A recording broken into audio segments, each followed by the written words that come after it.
and welcome to one more edition of One-on-One in the Barn. Today we have a very, very special guest, international guest. Today we'll be interviewing Ofir. He's the CEO for AgriTask. AgriTask is an ag tech company that we've invested in the last quarter of 2019. Hopefully this is a very interesting and fun interview. Ofir is a great guy. We're extremely happy with AgriTask. It's an interesting company with a very interesting business model. So with no further ado, Shalom Ofir, Baruch haba, Toda Shemata. Ofir, just before you start, I'm going to start you off with 4 very direct and easy questions, and then we can take it from there. So my 4 initial questions about you and AgriTask are the traditional 4 W's. So who you are, what does AgriTask do, when was the company created, and why does it exist, and what service does it serve to people? Okay, so thank you very much. My name is Ofir Ardon. I'm the CEO of AgriTask for the past 2 years. Before AgriTask, I was in Israel's leading strategic consulting company for 11 years. Before that, I studied communications and had an MBA. Well, I joined AgriTask about 2 years ago. AgriTask is an agtech Israeli-based company which developed a platform basically enabling agricultural businesses to take fact-based and on-time decisions related to the operations optimization and for the de-risking. Could be financial de-risking or operational de-risking. The company was founded by Mr. Israel Fryer. He's a serial entrepreneur in Israel. This is his 5th startup, always choosing the most complex problems and very tech-heavy and deep solutions. Through his words, basically the problems that he met in agriculture are the most complex of all. So this is the company which is by far the most complex that he set up a solution for to begin with. That was back in 2010. The major problem that the company was focusing on to begin with was basically how to create visibility in the last industry to be digitized, the last industry and also the largest production floor in the world, which is agriculture. And basically the major problem over there, it was not just the visibility, but the technology adoption issues. Technology adoption issues, basically you're going into a new industry that nobody's willing to change the work methods, and work methods are varying extremely from one potential client to another. And the fact is that nobody's, well, tech savvy, or at least the vast majority are not tech savvy. So having everybody working with many technologies, this is not something possible. So basically AgriTask was originally set up to overcome these tech adoption barriers, basically by enabling clients from almost any type of technological starting point, and regardless of the work method, to start working on the platform immediately, and not just immediately, but immediately generating value without changing the work methods which he originally had before. So in order to do that, the company has developed a very, very flexible platform, one that can easily adjust itself to the work methods of the client, to do it extremely quickly and extremely efficiently, so not to be heavy on the resources later on the client and on the company. So basically, a lot of these companies are starting with a specific client, usually a grower of a very specific type with a very specific pain point, and the entire technology is focused on that pain point and on that specific grower. The grower is very happy with it, of course, sometimes even invest in the company. But when later they try to scale up to the neighbor, sometimes they see that they need to actually change the technology or change the work method. It doesn't fit. And to understand AgriTask, the first project of the company was not with a grower, but rather with a regional extension project here in Israel to track what we call the Mediterranean fruit fly. During the first project, the company has already had to have 1,000 farms, more or less, or 1,000 plots with about 50 different crop types in the same project, which is something extremely complex in terms of the type of technology that you need to build in order to adjust it to such level of complexity. And this is why originally the technology was developed to respond to kind of endless complexity in this industry. And this is where we are also today. We know that AgriTask is Israel-based. You guys are based in Israel, and a lot of the team is in Israel. But really, AgriTask has become a global company, right? I mean, you guys are present in many markets.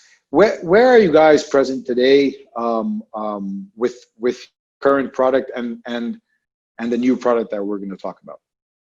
So basically, if you look at agriculture, plots or fields, they will never be close to the corporate of where the company or the technological company is. So basically, to begin a startup or a company in agtech, you have to work remotely, unless you want to have endless amount of people working at the client site. Now, basically, AgriTask started, I think, from the very beginning, working in several geographies. After Israel, or after the first project in Israel, there was kind of demand coming mostly from Latin America to begin with. Brazil was very high on the agenda in terms of demands that came from potential leads, potential clients from various areas of the agricultural ecosystem, not just the growers. And since then, the company has continued expanding to clients, sometimes global, sometimes local. But if we look at it today, we're working with clients in about 34 countries to date. So the deployments are in fields which cover about 34 countries, actually in all continents today. So we have clients in Latin America, a lot of them in Brazil, by the way, but almost in all countries of Latin America. We have in Africa, a couple of countries in Africa, Southeast Asia, Central and Eastern Europe, now also in Europe and basically in the US. First client starting from about a month ago. So basically there's no continent that we're not in yet in terms of deployment. In terms of offices or the way that we're scattered, so basically a significant amount of the workforce is located in Israel. Actually more than 50%, a bit more than 50% is here in Israel.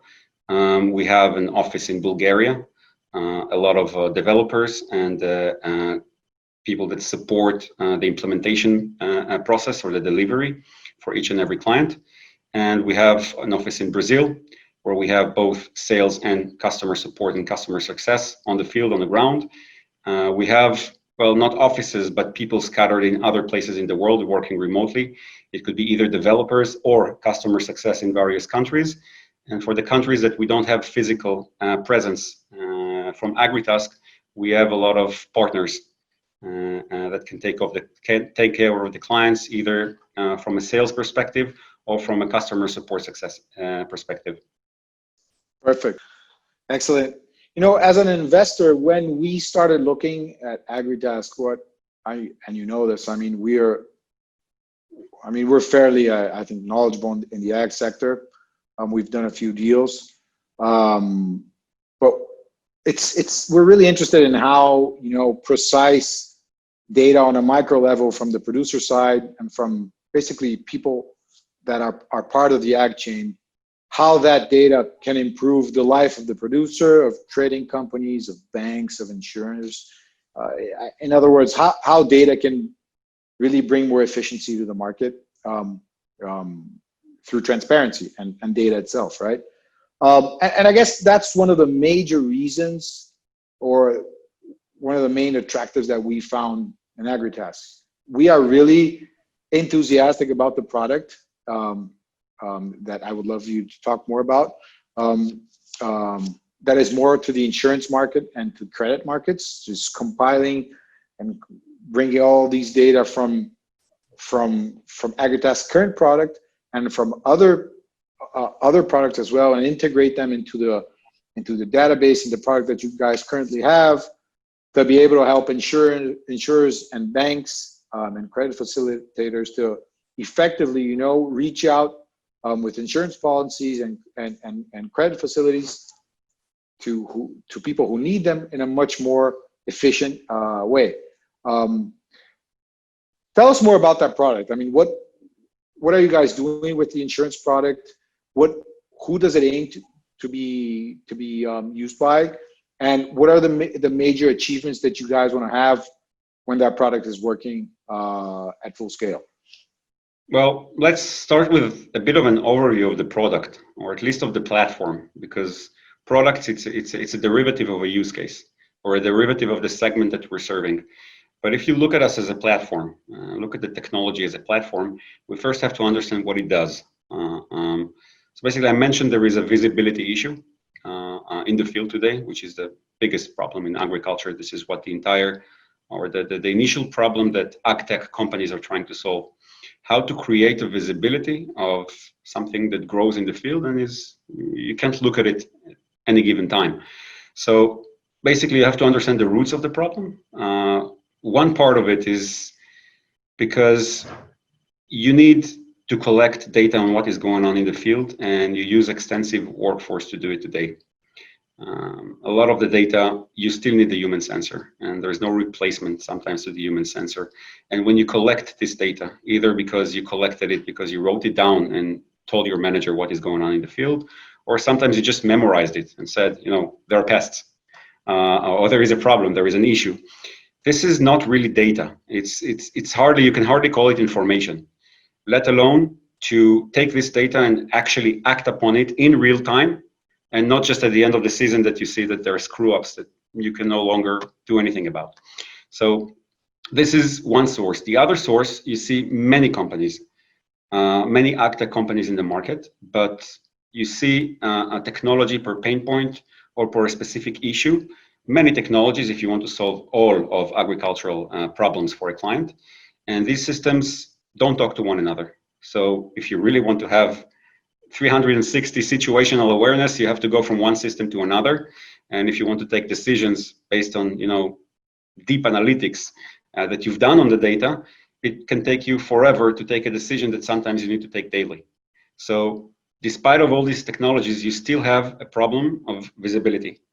And I think that when you look at AgriTask, first, when you look at the market, what you see is that it's not just the growers who are suffering, but it's the entire ecosystem around them. You have to look at it as one, okay? There is a grower, but his produce is going somewhere to a food company or to a food manufacturer, and somebody has to sell him the inputs, and it's like one gigantic ecosystem, like one organism, that if one link is not functioning properly, everybody's suffering eventually. So the buyers are suffering because they don't know what to expect at the end of the season. Is it going to be of what quality, what quantity, what should we expect, where is it, when, what happened to these crops before they got to my factory? And for the input providers, how much does the client need? Where is the client? Do I know all the clients? Do they have needs that I'm not aware of right now? And you can continue with that also to the financial industry, like ag insurance companies. What am I insuring here? Is it, what is the risk? What happened last year? Where is the client? What is he growing right now? What is the status of the crop? And in order to manage a portfolio of risk, you really have to know the answers to these questions. And if you don't, what happens is that you kind of like, not guess, but bring something which is more like a one-size-fits-all solutions of financial services, which could be either very expensive for the client or very expensive for the bank or for the ag insurance company.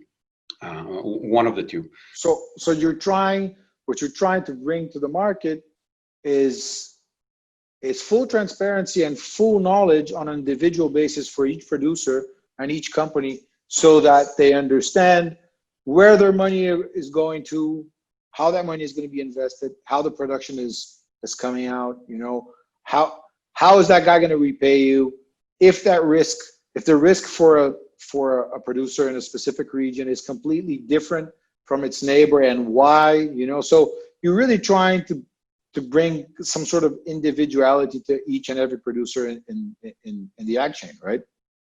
I'm basically, by the visibility, I create some type of a profile per plot, per client, whatever you want to call it, and it's democratized. Basically, if you're an ag financing institute, you can use this profiling to come and say, this is the risk here versus the risk in another place. I should provide a different product. Different product means different, different loan at a different time with a different risk price to it or a ticket to it, because you understand what you're going for. You understand the need and you understand the risk profile. This is only one aspect of it, but it's important to note don't generate visibility and then go to all the ecosystem and provide them this visibility. This is not the game we're playing. This is not the competitive environment we're in. What we do is each one of these ecosystem players is becoming our client to enable him to use his own data and what he doesn't have to start collecting on the farms or on the market that he actually wants to target. Okay, so if I work with a gigantic farm or a gigantic corporate farmer, like for example, Bom Jesus, I work with them. I'm their core platform for managing the production floor. I don't take their data and give to the ecosystem because the data is his. I'll never do that. This is something which everybody in this ecosystem is going to be very fanatic about. So basically, I serve these ecosystems, not ecosystems, but segments separately. But I want to say how it connects later on. But let's first understand what we can give to each and every one of them. So how we can serve them on the route that I know that I generate some type of visibility. And then each one of them can get his own benefit from this type of visibility. So if you look at our platform, we generate the visibility first. This means we digitize data collection based on our mobile part of the platform on the field. So field workers can actually collect data in a way that is accessible, quantifiable, and actually usable eventually. Second, we do integrations with all the other available technologies out there. So we have more than 60 integrations today to our platform. This could be anywhere from sensors in the field to tractors or machinery like John Deere, to ERP systems, to satellite images, to weather stations, to drone images. Everything that is related to agriculture, we know how to integrate. So if you, sorry to interrupt you, but I think that's really important, because I think it's one of our major criticisms when we're looking at ag businesses, when we're trying to find companies to invest in. So what you're saying basically is you don't really care if the data is coming from your software or if it's coming from any other 60 other providers, as long as they're obviously trustworthy. What you're interested in is in data, and having the enough data and information so that your product can price things in the right way, right? The right data or the necessary data at the right time. Okay, but all accessible from one place, and not just from one place, that everything can be correlated to everything. Because this is the only way that you can actually generate what we call a comprehensive insight or comprehensive insights that you really need. I can give one example if you want. So basically, I need to take an irrigation decision. And to take an irrigation decision, I need to know what is the weather. I need to know what is coming. So basically, like, what's the weather going to be like tomorrow? I need to know the humidity. I need to know my strategy of basically what is the stress level I want to keep in the plant. I need to bring all of this together from various resources to take a single decision when to start watering and when to stop. Okay? So basically, if I use separate systems, I take a partial decision, or I need to go to my, to my Excel sheet and start putting all this data together, start analyzing. It will take me 3 days. In places like, Israel or in other places, sometimes the 3 days is too much. It's too long. So basically, this is just one example, but I can give you some very complex. Now, if I'll take you to ag insurance, okay? I'm an ag insurer. What do I base the risk profile of a plot based on?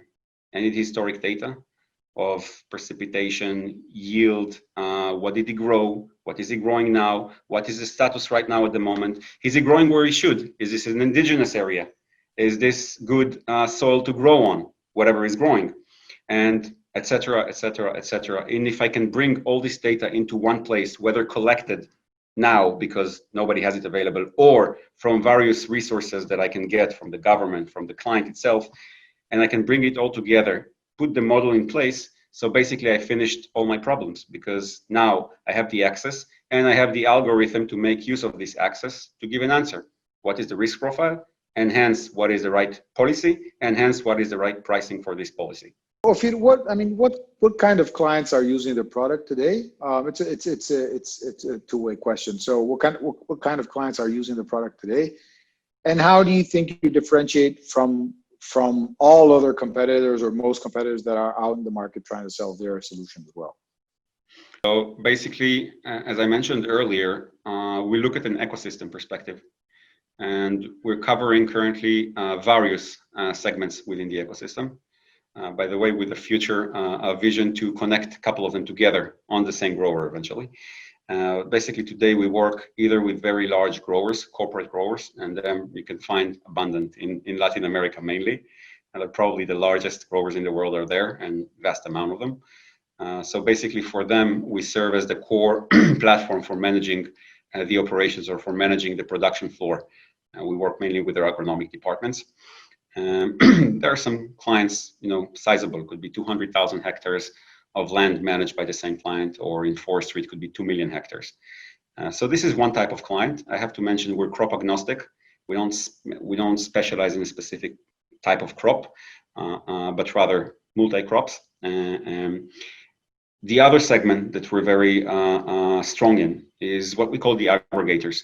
Aggregators are a couple of organizations or a couple of types of organizations in the ecosystem working with many small or medium-sized farms, and they treat it as if it was one operation. And I'll give some examples. Food and beverage companies that they buy from farmers, and they need traceability.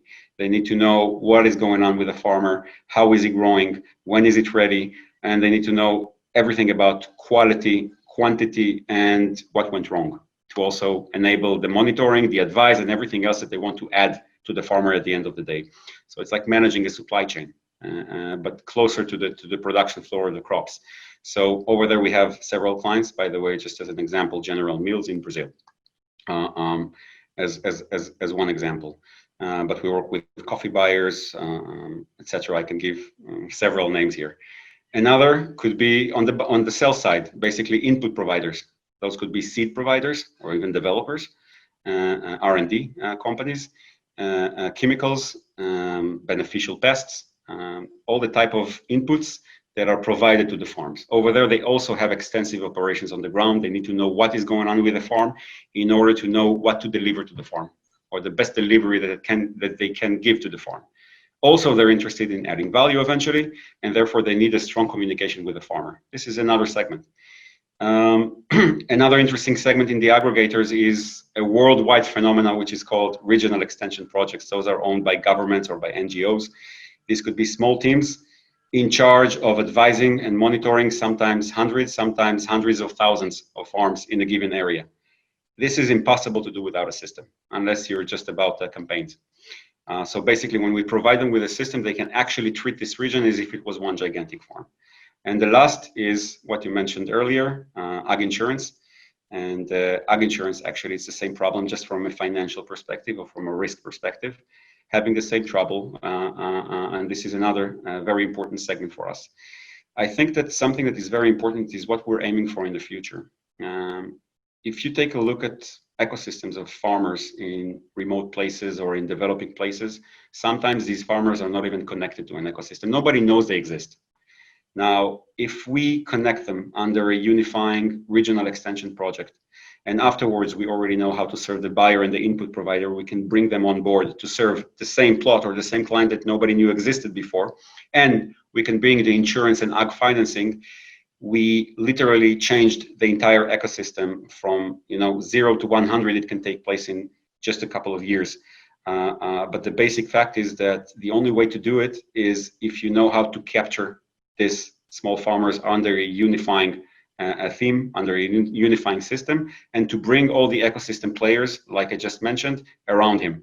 And if you look at the future of what we're expecting to do, is basically not to just serve them separately, but to bring all of them together around the farm. Great answer. I think it answers. I think it answers the question about differentiation. I mean, it's the way that you've put things. Actually, I do have something to say about this differentiation. Go for it. This could have happened if we came to the market with something which is more out of the box. Okay, if we came with something which is out of the box, usually an out of the box product had some kind of a purpose. Purpose to tackle an issue for a specific segment of clients. And yes, the good thing about it, it can scale up really quickly. Usually it's very simple to use. And there are the pros and cons for that. We came with a platform perspective, not to come with an out of the box product, but rather with a platform that our clients can mold their issues and problems and work methods on our platform. And this is how we add value. The only way to do that is to come with something that is extremely flexible in architecture terms of the technology. And this is what we've developed. The years went by for developing this type of platform was focused on developing tools that will enable configurations to many, many types of use cases. So basically, we can develop in a heartbeat an out-of-the-box product every month, which is fit or suitable to a different use case because of the many use cases out there. So in our perspective, this is the only way to scale up with the very large corporates in the ecosystem of farming. So we wouldn't have been able to do it with an out-of-the-box product. We had to be flexible enough so we can become, for them, like a development partner, that they can actually mold their issues onto our platform and not vice versa. Again, a platform-based view of things where people can add on and bring information to your current product. Very, very interesting. That's why we invested in you guys.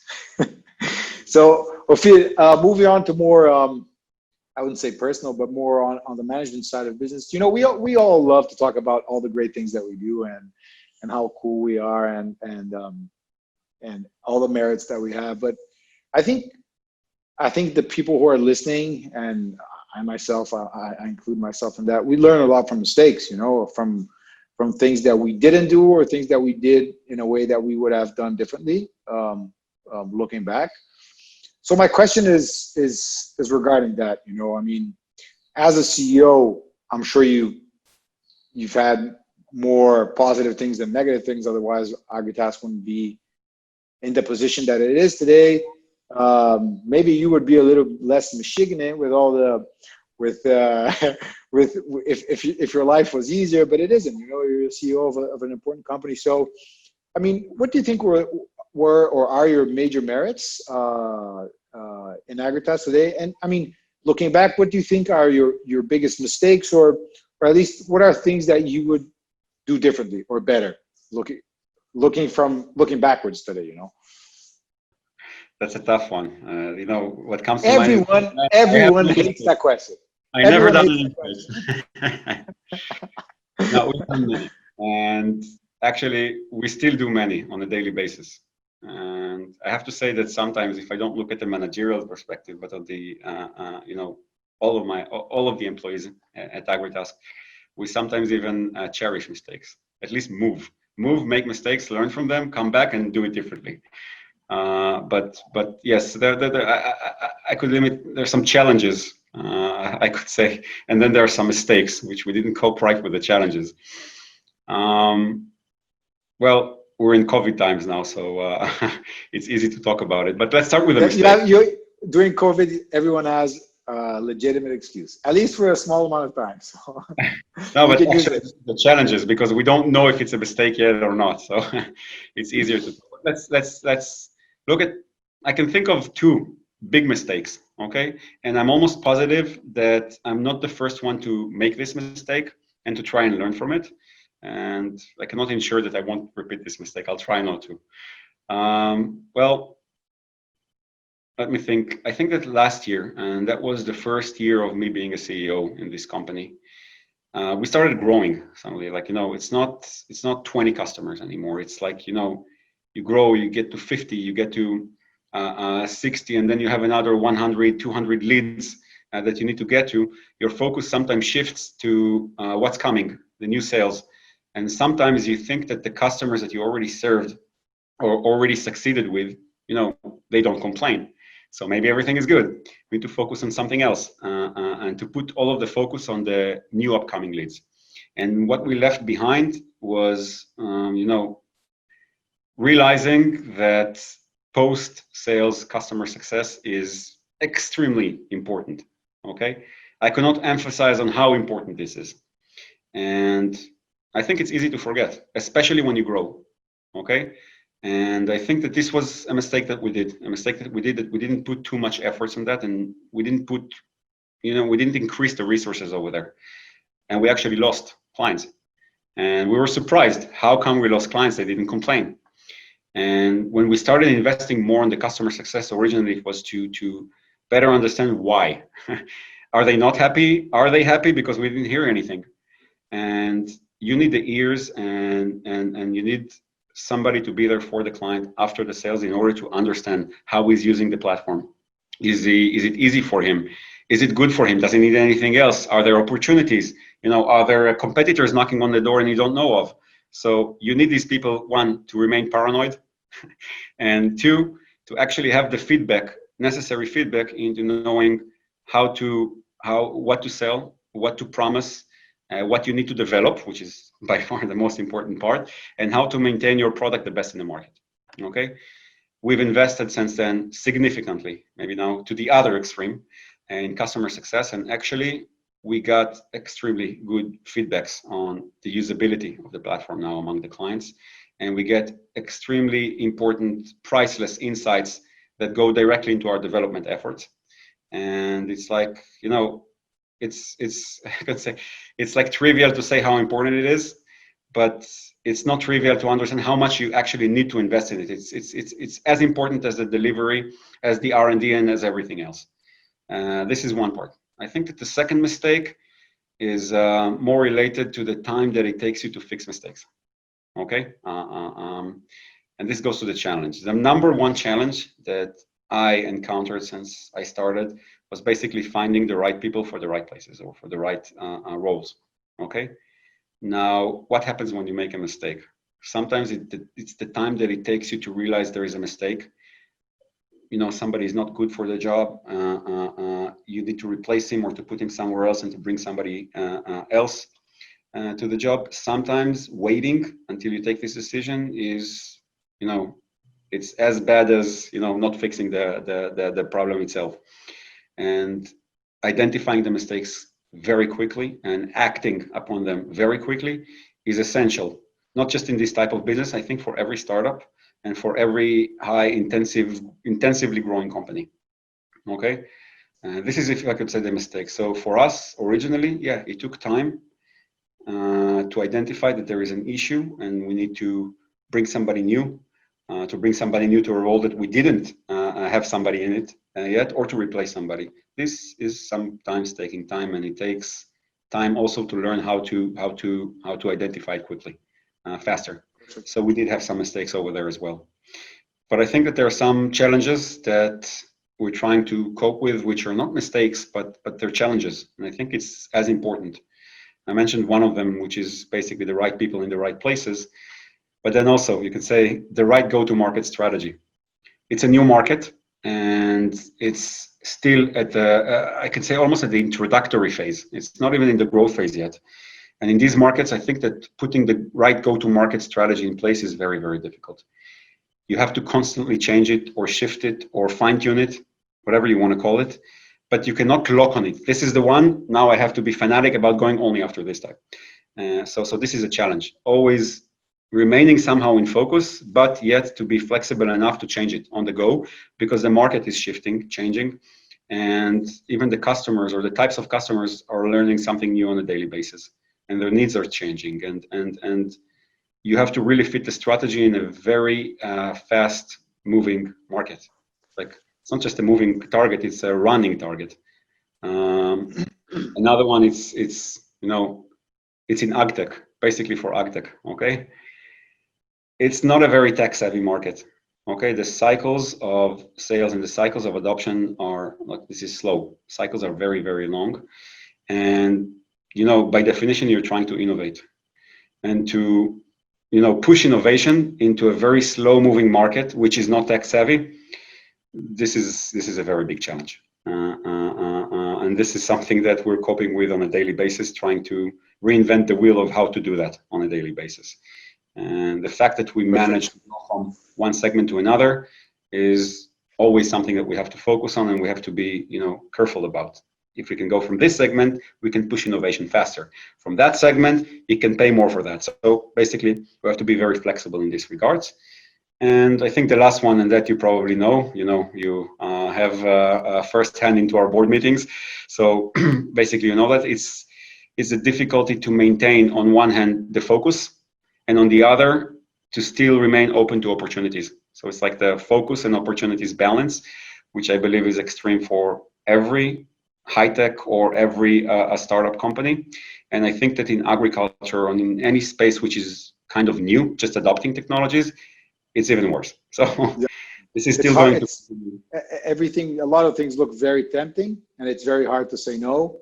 And many times you have to try them out, and it takes a long time, and it uses a lot of resources, and the outcomes are not what you expect. And it's part of the trial and error. You know, it's yes, it's like a constant run into finding the right balance. Any final messages, or what kind of message would you convey to any kind of entrepreneur who's thinking about starting up a business or running a business in the ag tech industry? Let me think. All right. Well, I can think of a couple. Let me try and put at least three, like on the top of my head. The Well, major advice, what would be like the major advice? Don't go into the market if you don't believe you don't have the best product to the market. And the product is much more important than everything else. And I think this is something that you and I will agree on. I think this is the first thing that you told me when you started talking to us a very long time ago. The product, or the best product, is the most important part. It's not trivial, because you can have a component of the product which is the best of the market. So focus only on that. For everything else, just partner. This is like the most important part. If you don't have that, or you're not sure you have that, or you think that it's commoditized, just don't go into this market. Second thing is, well, cycles, extremely long. If you don't come with patience, okay, don't go into this market. You have to put this into your KPIs, into your expectations, into your investors' expectations, and into your employees' expectations, and to the management expectations. Cycles are long. It takes time. It takes time to sell. It takes time to adopt. And even if somebody adopted and started using your product, don't count on him using it for the next season and for the following season. You have to take into account that you need, the sufficient resources with sufficient patience in order to remain standing in this market and not be out after a year or two. I think this is the most important. Perfect. You know that I agree with you with the product. You know that I'm paranoid about having the best product. I think companies with the best products out there will eventually be worth a lot of money, and those that don't have a good product and have all the fluff around will eventually be a bad company. So I fully agree with that, Ofir. I think we've learned a lot from what you've been able to share with us. I've been very close to the company. I admire what you guys are doing. I really believe that there's a huge amount of space to be explored in the ag sector. And I especially think that when it comes to the financial services and the insurance services in the ag sector. So congratulations for what you guys have done so far. You've mentioned COVID. I think the company has survived the pandemic extremely well. I mean, the revenues are basically in line with what we expected. So that comes to prove that, it's technology applied to agriculture will be used more and more throughout time. We're in the beginning, as you said. So actually, I wish that our pace, or the narrative that we're going through now, or the growth that we're experiencing now in the COVID, will continue after the COVID. Yeah, so do I. I think you guys will. I think 2021 is going to be an incredible year for the company. With the insurance product more matured, and with people understanding how powerful technology can be and helping them on the field. So very, very interested to see what happens in the near-term future. So thank you very much again for your time. If there is any final message that you would like to convey, please go ahead. Otherwise, thank you very much again. All right. Thank you very much, and success to all of us. Thank you.